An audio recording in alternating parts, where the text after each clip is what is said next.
வணக்கங்களே, கடவுள் அருள் டிவி நேயர்களுக்கு லக்ஷ்மி நாராயணன் அன்பு வணக்கங்கள். இப்போ நம்ம பார்க்க போகிறது வார ராசி பலன் 9ஆம் தேதியிலேருந்து 15ஆம் தேதி வரை எப்படி இருக்க போதான்னு பார்க்க போகிறோம். ஸோ எப்போதுமே சொல்கிறதாங்க, லக்னத்துக்கு பாருங்கள். ராசிக்கு பார்ப்பதை விட லக்னத்துக்கு பார்க்குறது ரொம்ப பர்ஃபெக்டாக இருக்கும். உதாரணமாக ஒரு மகர லக்னம் விருச்சிக ராசினா நீங்கள் விருச்சிக ராசிக்கான பலன்களை பார்க்கறத விட மகர ராசிக்கான பலன்களை பார்க்கும்போது ரொம்ப பர்ஃபெக்டாக இருக்கும். முதல்ல வர்றது பொது பலன்கள், அதுக்கப்புறம் தசா புக்தி பலன்கள். உங்களுக்கு ஜாதகத்தில் என்ன தசா புக்தி அந்தரங்கள் வருதோ அதை நீங்கள் நோட் பண்ணி வச்சு அதை மிங்கிள் பண்ணி பார்க்க ரொம்ப பர்ஃபெக்டாக இருக்கும். வீடியோட எண்டில் டிப் ஆஃப் த வீக் இருக்குது, மறக்காமல் பாருங்கள். சிம்மராசிக்கு வந்து பார்த்திங்கன்னா உங்களது ராசி அதிபதி சூரியன் வந்து 6ல் இருக்காருங்க. 6ல் இருக்கும்போது வேலை சம்மந்தமான விஷயங்கள், அற்புதமான பலன்கள், நல்ல ஏற்றங்கள் வர்றதுக்கான வாய்ப்பு எல்லாமே ரொம்ப நல்லாயிருக்கும். அதே நேரத்தில் வந்து பார்த்திங்கன்னா கொஞ்சம் உடல் ரீதியான விஷயங்கள், எலும்பு வலி, உடம்பு வலி, அது கொஞ்சம் பெயினியாக இருக்கிற மாதிரி ஃபீலிங் கண்டிப்பாக கொடுக்கும். அது மட்டும் இல்லை, கால் வலிகள் வர்றதுக்கான வாய்ப்பும் சில பேருக்கு இருக்கலாம். மற்றபடி வந்து பார்த்திங்கன்னா உங்களுக்கு 2 மற்றும் 11ஆம் அதிபதியான புதன் இப்போ வந்து உங்களுக்கு 7ல் இருக்கும்போது நல்ல ஏற்றங்களையும் நல்ல லாபங்களையும் சுப நிகழ்ச்சிகள் சார்ந்த விஷயங்கள் நடக்கிறதுக்கான வாய்ப்பு எல்லாமே அற்புதமாக இருக்குது. அதுக்கப்புறம் பார்க்கும்போது உங்களது 3 மற்றும் 10ஆம் அதிபதியான சுக்கிரன் வந்து 7ல் இருக்கும்போது நிறைய பிரயாணங்களாக நல்ல லாபங்கள் வர்றதுக்கான வாய்ப்புகளும், தொழில் ரீதியான விஷயங்கள் நிறைய மாற்றங்கள், நல்ல ஒரு பெரிய லெவலில் முன்னேறதுக்கான வாய்ப்புகளுமே ரொம்ப நல்லா இருக்குது. 4 மற்றும் 9ஆம் அதிபதியான செவ்வாய் 6ல் இருக்கும்பொழுது தாயாரோட உடல்நலம், தந்தையோட உடல்நலம் சார்ந்த விஷயம் ரொம்ப கவனமாக இருக்கணும். அப்பா அம்மா கிட்ட பேசும்போது கொஞ்சம் கவனமாக பேசணும். சில நேரங்களும் தேவையில்லாத வாக்குவாதங்களை ஏற்படுறதுக்கான வாய்ப்பாக இருக்கணும், ரொம்ப கவனமாக இருக்கணும். வீடு சொத்துக்கள் ஏதாச்சும் வந்து மார்ட்கேஜ் வைக்கிறது, லோன் வாங்கலாங்கிற எண்ணங்களை எல்லாமே கண்டிப்பாக உருவாக்கும்.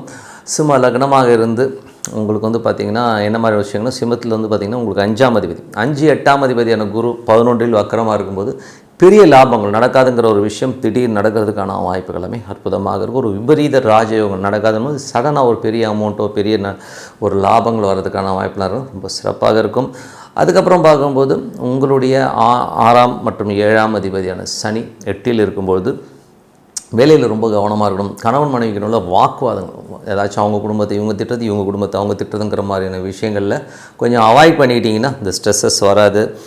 அதுக்கப்புறம் பார்க்கும்போது உங்களது 8ஆம் அதிபதி 11 விபரீத ராஜயோகங்களை அள்ளி கொடுக்கறதுக்கான வாய்ப்பெல்லாம் இருக்கணும், ரொம்ப அற்புதமாக இருக்கும். 9ஆம் அதிபதியான செவ்வாய் 6ல் வந்து உச்சமாக இருக்கும்போது வேலை விஷயமாக பிரயாணங்கள், நல்ல லாபங்கள், நல்ல ஏற்றங்கள் வர்றதுக்கான வாய்ப்பு ரொம்ப அற்புதமாக இருக்குது. அது வந்து பார்த்திங்கன்னா வேலையில் வந்து நம்ம நினைக்கிறது ரொம்ப பெரிய லாபங்களை அள்ளி கொடுத்துரும். நல்ல ஒரு வெளியூர் வெளிநாடு ஏதாச்சும் ஒரு ப்ரொமோஷன்ஸோ இல்லை வேலை மாற்றமோ கிடைக்கிறதுக்கான வாய்ப்பு சில பேருக்கு ஏற்படலாம். ஓகேங்களா? ஸோ அதுக்கப்புறம் பார்க்கும்போது 10ஆம் அதிபதியான சுக்கிரன் 7ல் இருக்கும்போது வியாபாரத்தில் நல்ல ஏற்றங்கள், நல்ல லாபங்களை கொடுக்கறதுக்கான வாய்ப்பு எல்லாமே ரொம்ப நல்லா இருக்குங்க. அதுக்கப்புறம் பார்க்கும்போது உங்களது 11ஆம் அதிபதி 7ல் இருக்கும்போது சுப நிகழ்ச்சிகள் சார்ந்த விஷயங்கள்லாம் வீட்டில் நடக்கிறதுக்கான வாய்ப்புகளும் ரொம்ப அற்புதமாக இருக்குது. நல்ல லாபங்களையும் சந்தோஷத்தையும் குதூகலத்தையும் கொடுக்கறதுக்கான வாய்ப்புகளும் ரொம்ப நல்லா இருக்குங்க. ஸோ இதுவரை 10 பொது பலன்கள். இப்போ பார்க்க போகிறது தசாபுக்தி பலன்கள். சிம்ம லக்னமாக இருந்து சூரியன் தசாபுக்தி வந்து சூரியன் 6ல் இருக்கும்போது வேலையில் நல்ல ஏற்றங்கள், நல்ல லாபங்கள், கேட்ட இடத்துல காசு கிடைக்கிறது எல்லாமே ரொம்ப நல்லாயிருக்கும். அதே நேரத்தில் உடல் ரீதியான விஷயங்களும் கொஞ்சம் சோர்வாக இருக்கலாம். ஏதாவது சின்னதாக வந்து ஒரு மாத்திரை போட்டு படுக்கிற மாதிரி சூழ்நிலை கண்டிப்பாக ஏற்படுத்தும். Take care. ஓகேங்களா? ஸோ அதுக்கப்புறம் பார்க்கும்போது சிம்ம லக்னமாகுது சந்திரன் தசாபுக்தி வந்துடுங்க. சந்திரன் வந்து 12ல் அதிபதியாக இருந்து அவர் வந்து நல்ல பிரயாணங்கள், நல்ல லாபங்களை கொடுக்கறதுக்கான வாய்ப்பாக இருக்கும். சில நேரங்கள் வந்து வீடு பராமரிப்பு வேலைகள், அம்மாவுக்கு வந்து கொஞ்சம் செலவு பண்ணுறது, வண்டி வாகனம் கொஞ்சம் சர்வீஸ் பண்ணுறது மாதிரி விஷயங்களும் கண்டிப்பாக பண்ண வேண்டிய ஒரு சூழ்நிலையை கண்டிப்பாக ஏற்படுத்தும்.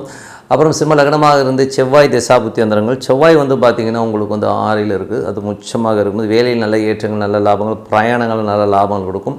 அம்மா அப்பா கிட்ட பேசும்போது கொஞ்சம் கவனமாக இருங்க. அம்மா அப்பாவுடைய ஹெல்த் கண்டிஷன் சம்மந்தமான விஷயம் கொஞ்சம் கேர் எடுத்து பார்த்துக்கிறது ரொம்ப ரொம்ப நல்லது.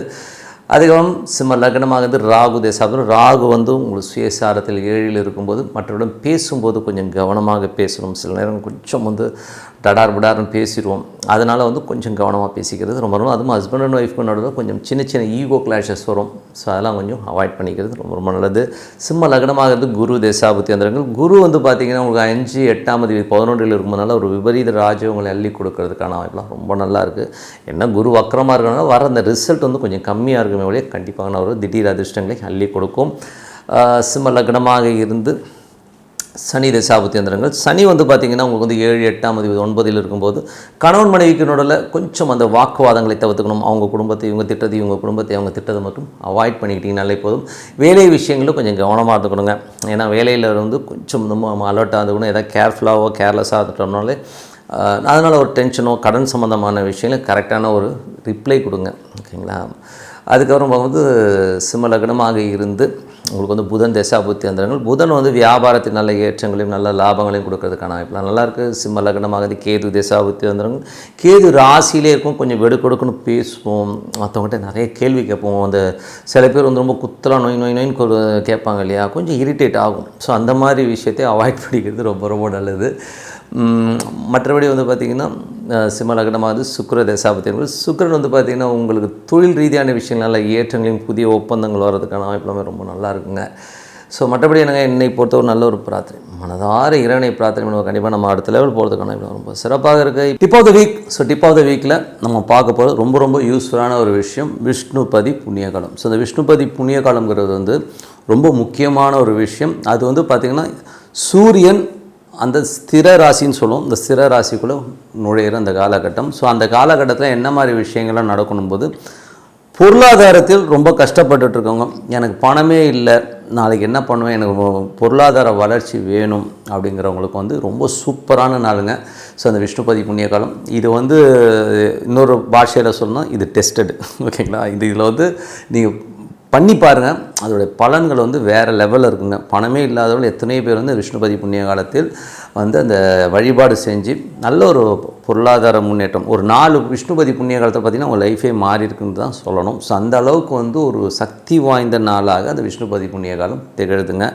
ஸோ அப்போது என்ன மாதிரி விஷயங்கள் என்றைக்கு வருது அப்படிங்கிறத பார்ப்போம். ஸோ என்னை பொறுத்தவரை வந்து இந்த February மாதம் 13ஆம், நம்ம லவ்வர்ஸ் டே February 14th, அதுக்கு முன்னாடி நாள் February 13ஆம் அன்றைக்கி காலைல 6 மணி கோயில் திறப்பாங்க. இந்த 6 மணிலேருந்து காலை 10:30 மணிக்குள் அந்த விஷ்ணுபதி புண்ணிய காலங்கிற ஒரு காலம் இருக்குங்க. ஸோ அப்போ நம்ம என்ன மாதிரி விஷயங்கள் பண்ணணும், இறைவனை மனதார வாழ்த்தி உள்ளுக்குள்ளே பிரார்த்தனை, இப்போ ஓம் நமோ நாராயணன் இறைவனை மட்டும் நினச்சிக்கிட்டு 27 பூ வச்சுக்கோங்க கையில். சரிங்களா? ஒரு சுத்துக்கு ஒரு பூ, ஏன்னா கவுண்டிங் மறந்துடுவீங்க, நம்ம கவுண்ட் பண்ண முடியாது. அதனால் 27 பூக்களை ஒரு கவரில் போட்டுக்கிட்டு 27 சுத்துக்கள் ஓம் நமோ நாராயணா ஓம் நமோ நாராயணன் விஷ்ணுபதி புண்ணிய காலகட்டத்தில் பெருமாள் கோயில்களை 27 முறை நீங்கள் இந்த காலகட்டத்தில், அதாவது February 13ஆம் காலை 6 மணிலேருந்து 10:30 மணிக்குள்ளாக இந்த வழிபாடு பண்ணுங்கள். 27 முறை சுற்றணும். அந்த கவுண்டிங்க்கு பூ வச்சுக்கோங்க, அது சுற்றுங்க. சுற்றும்போது பக்கத்தில் இந்த ஊர்கதை பேசுகிறது, எதிர் வீட்டில் என்ன சமைச்சான்னு சொல்கிறது இதெல்லாம் விட்டுட்டு கேங் சேர்த்து போனாலும் சுற்றும்போது இறைவனை மட்டும் அந்த 27 சுற்றுற வரை ஓம் நமோ நாராயணா ஓம் நமோ நாராயண் மனதார இறைவனை பிரார்த்தனை பண்ணிக்கிட்டு அப்படி சுற்றிட்டு வாங்க. அப்படி சுற்றிட்டு வந்தால் என்ன மாதிரி விஷயங்கள் வரும் அப்படின்னும் போது, பெரிய ஒரு பொருளாதார வளர்ச்சி. பெரிய பொருளாதார வளர்ச்சினா நம்ம வந்து சுத்தமாக ரொம்ப ரொம்ப கஷ்டத்தில் இருப்போம், பணம் நிற்கவே மாட்டேன், இந்த பேங்க் பேலன்ஸ் இல்லைன்றவங்களுக்கு கண்டிப்பாக அந்த பொருளாதாரத்தில் ஒரு பெரிய ஏற்றங்களை கொடுக்குற ஒரு காலமாக இருக்குங்க. ஸோ அதனால் மிஸ் பண்ணிடாதீங்க. எல்லோருக்குமே மிஸ் பண்ணாத ஒரு நாள் என்னென்னா, இப்போ திருப்பியும் சொல்கிறேன், February மாதம் 13ஆம் காலை 6 மணிலேருந்து 10:30 மணிக்குள்ளாக 27 முறை அது சுற்றுங்க. அற்புதமான பலன்கள் கண்டிப்பாக கிடைக்குங்க. ஸோ மிஸ் பண்ணிடுறாங்கன்னு சொல்லிட்டு உங்களிடம் விடைபெறுவது உங்கள் லக்ஷ்மி நாராயணன். நன்றி, வணக்கம். கடவுள் அருள் டிவியை பார்த்தமைக்கு நன்றிகள். மேலும் இது போன்ற தகவல்களை தெரிந்து கொள்ள கடவுள் அருள் டிவியை சப்ஸ்கிரைப் செய்யுங்கள். மறக்காமல் பெல் ஐக்கானை கிளிக் செய்யுங்கள்.